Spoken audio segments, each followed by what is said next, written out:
सबसे पहले बात करते हैं पाकिस्तान के सबसे बड़े सत्ता संकट की, जिसने मुनीर की सेना को चारों तरफ से घेर लिया है, जिसने शहबाज की पुलिस को चारों तरफ से घेरा है, जिसके बाद शहबाज और मुनीर की कुर्सी पर सबसे बड़ा खतरा दिख रहा है। पाकिस्तान की सत्ता के लिए प्रदर्शनकारियों के इस संदेश को आप इन तस्वीरों से भी अच्छी तरह से समझ सकते हैं। पाकिस्तान में सेना किसी तरह भाग भाग कर अपनी जान बचा रही है। इससे भी गंभीर बात यह है कि पाकिस्तानी सेना की वर्दी सरेआम बेची जा रही है। परमाणु बम और बड़े बड़े हथियारों का जिक्र करने वाले फील्ड मार्शल मुनीर को आज ये तस्वीर जरूर देखनी चाहिए।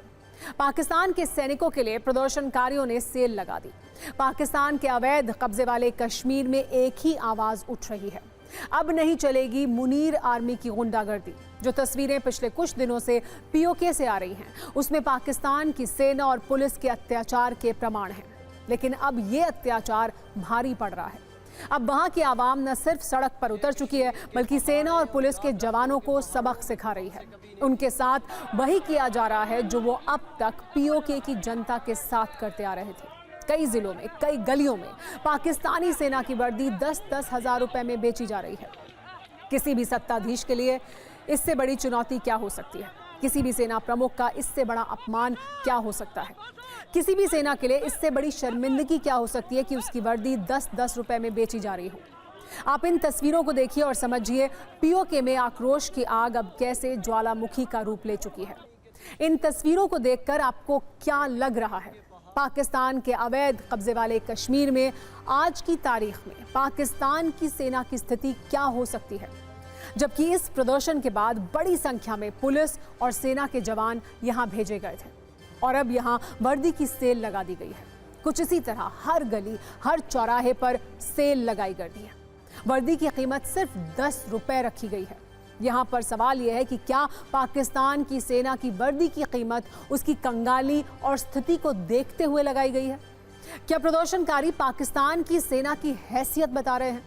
प्रदर्शनकारियों ने पाकिस्तानी सुरक्षा बलों का मजाक उड़ाते हुए उनकी वर्दी, हेलमेट की बिक्री कर दी है।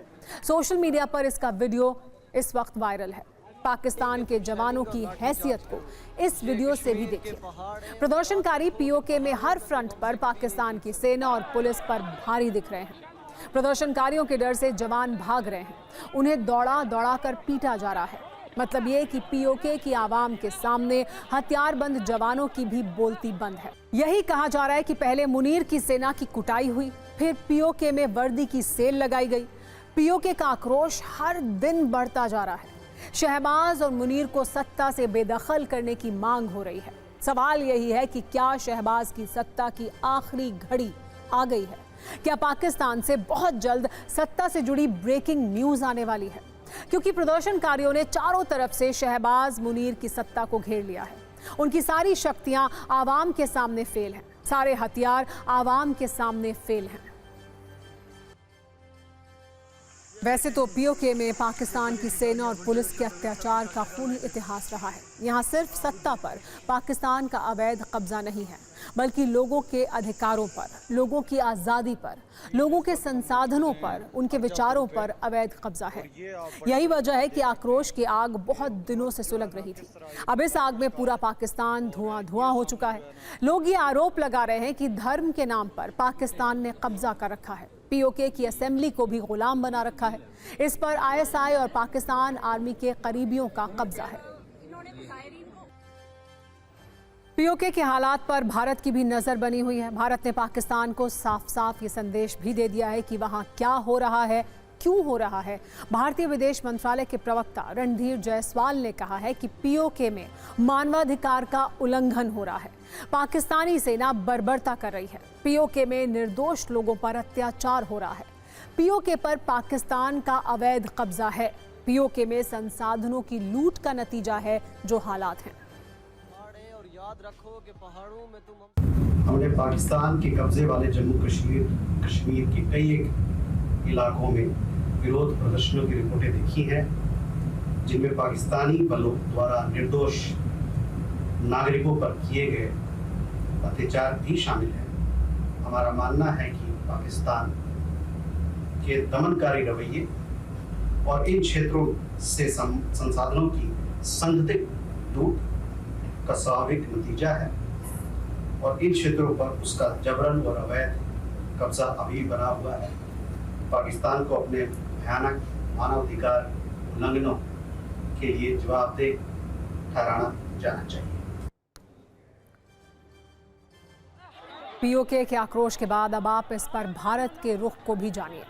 आज शहबाज और मुनीर को भी ये समझ लेना चाहिए कि पाकिस्तान की चाल, चरित्र और नीति को भारत कैसे जवाब देता है।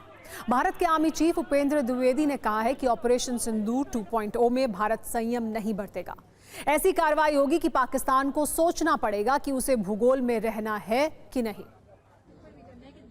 तो ये मैं आपको बताना चाहता हूं कि इस बार भारत देश पूरी तैयारी के साथ है और इस बार वो संयम नहीं रखेगा जो सिंदूर 1.0 में हमने संयम रखा।